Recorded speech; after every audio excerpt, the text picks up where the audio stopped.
80 के दशक के आखिरी सालों और 90 के पूरे दशक में आपने इन्हें बॉलीवुड फिल्मों में विलन के तौर पर खूब देखा होगा। लंबी चौड़ी कद काठी वाले जैक गॉड आए तो थे फिल्मों में हीरो बनने, लेकिन एक फिल्म को छोड़कर इन्हें कभी भी किसी भी फिल्म में हीरो का रोल नहीं मिला और ये केवल एक साइड विलन बनकर ही रह गए। जैक गॉड का जन्म सन 1958 में राजस्थान के झुंझुनू में हुआ था।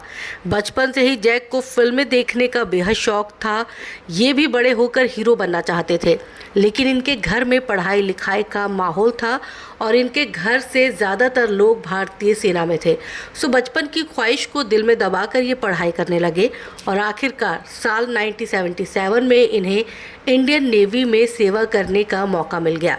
इन्होंने इंडियन नेवी ज्वाइन तो कर ली, लेकिन अब भी इनके बचपन का ख्वाब इनके दिल में कहीं दबा था। 80 के दशक के शुरुआती साल में इन्होंने अपना ख्वाब पूरा करने के लिए इंडियन नेवी की अपनी नौकरी से इस्तीफ़ा दे दिया और फिल्मों में हीरो बनने के लिए मुंबई आ गए। जैक गॉड लंबी चौड़ी कदकाठी के मालिक थे, सो जो भी फिल्म मेकर इन्हें देखता था वो इनसे इम्प्रेस हो जाता था।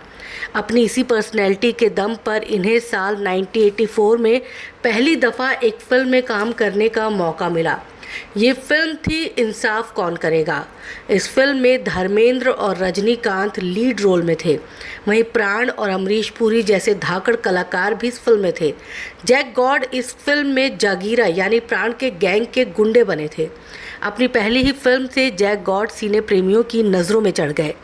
जैक गॉड के करियर की दूसरी फिल्म थी साल 1985 में रिलीज़ हुई 3D सामरी।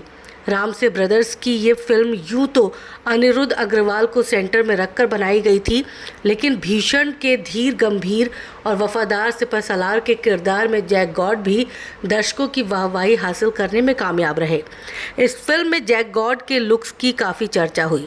एक नया नवेला एक्टर इतनी शानदार एक्टिंग करेगा, ऐसा तो खुद रामसे ब्रदर्स ने भी नहीं सोचा था, लेकिन जैक गॉड ने अपनी एक्टिंग से हर किसी को हैरान कर दिया। इनकी अगली बड़ी फिल्म थी 1987 में रिलीज़ हुई वतन के रखवाले। धर्मेंद्र, मिथुन और सुनील दत्त जैसे बड़े सितारों की मौजूदगी में जैक गॉड को किसी ने नोटिस नहीं किया। करते भी कैसे। जैक गॉड इस फिल्म में मामूली गुंडे के किरदार में थे, जो पूरी फिल्म में केवल 2-4 दफ़ा ही दिखे थे। जैक गॉड को जानने वाले लोगों का कहना है कि यहीं से जैक गॉड के हीरो बनने का सपना टूटना शुरू हो गया। इसके बाद उन्हें फिल्मों में साइड विलेन और किसी छोटे मोटे गुंडे के किरदार ही मिले, लेकिन एक फिल्म ऐसी भी थी जिसने जैक गॉड का हीरो बनने का सपना पूरा किया था। अगले साल जैक गॉड नजर आए उस साल की सबसे बड़ी सुपरहिट फिल्म गंगा जमुना सरस्वती में, लेकिन इस फिल्म में भी जैक गॉड को एक गुंडे का किरदार दिया गया। इसी साल एक और फिल्म आई थी जिसका नाम था माला माल। इस फिल्म में नसरुद्दीन शाह लीड रोल में थे। इस फिल्म में एक क्रिकेट मैच का सीन था जिसमें जैक गॉड तेज गेंदबाज बने थे। बैटिंग कर रहे नसरुद्दीन शाह जैक गॉड की गेंदों की खूब धुनाई करते हैं, लेकिन एक वक्त ऐसा भी आता है जब जैक गॉड नसरुद्दीन को ऐसे ऐसे बाउंसर मारते हैं कि उनके पास जैक के बाउंसर्स का कोई जवाब नहीं बचता। साल 1992 तब तक जैक गॉड लगभग 22 फिल्मों में काम कर चुके थे और उनका हीरो बनने का सपना लगभग टूट चुका था। जैक गॉड ने भी हीरो के रोल के लिए कोशिशें करनी बंद कर दी, लेकिन इसी साल यानी 1992 में डायरेक्टर सुनील कुमार को अपनी फिल्म जंगल का बेटा के लिए एक ऐसे हीरो की ज़रूरत पड़ी जो कद काठी में लंबा चौड़ा हो और जिसकी फिजिक टार्जन के जैसी हो। इत्तेफाक से जैक गॉड में सुनील कुमार को अपनी फिल्म के हीरो की हर खूबी नजर आई और इस तरह जैक गॉड अपने करियर की पहली और आखिरी फिल्म में बतौर हीरो नजर आए। जंगल का बेटा 1 जनवरी 1992 को रिलीज़ हुई।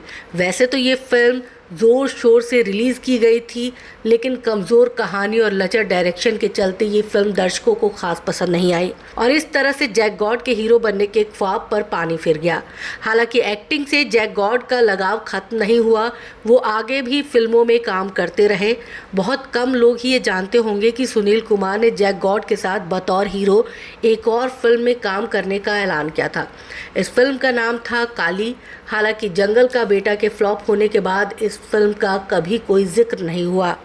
अपने करियर में जैक गॉड ने अपने दौर के हर बड़े सितारे के साथ काम किया। एक्टिंग जगत में जैक बिना ब्रेक के काम करते रहे। 1984 में अपनी पहली फिल्म से लेकर साल 2000 में अपनी आखिरी फिल्म तक जैक हर साल कम से कम 1 या 2 फिल्मों में तो नजर आ ही जाते थे।